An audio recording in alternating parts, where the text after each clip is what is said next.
দীর্ঘ ৭ বছর কারাভোগের পর অবশেষে মুক্তি পেলেন সৌদির অন্যতম শীর্ষ স্কলার ও ইসলামী আইন বিশেষজ্ঞ শেখ আব্দুল আজিজ আল ফাউজান। তিনি সৌদির অন্যতম শীর্ষ স্কলার ও ইসলামী আইন বিশেষজ্ঞ।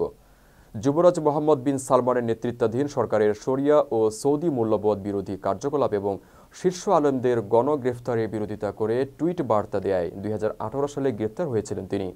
শনিবার মিডল ইস্ট মনিটরের খবরে এই কথা জানানো হয়।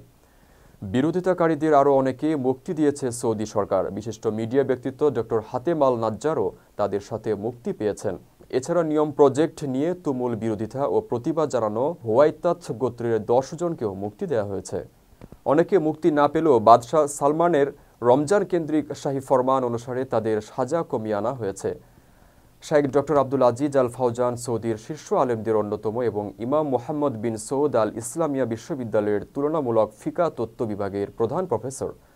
সৌদি টিভির বিভিন্ন অনুষ্ঠানে তিনি নিয়মিত অংশগ্রহণ করতেন। তিনি আমেরিকা খ্রিস্টবাদ, ইহুদিবাদ ও ইহুদিবাদী সন্ত্রাসবাদীদের অবৈধ রাষ্ট্র ইসরায়েলের কট্টর সমালোচক ছিলেন। রেমিটেন্স যোদ্ধাদের ঢাকায় বিশেষ ছাড়ে রেডি ফ্ল্যাট দিচ্ছে শতভাগ বিশ্বস্ত ও নির্ভরযোগ্য প্রতিষ্ঠান প্রবাসীর সিটি।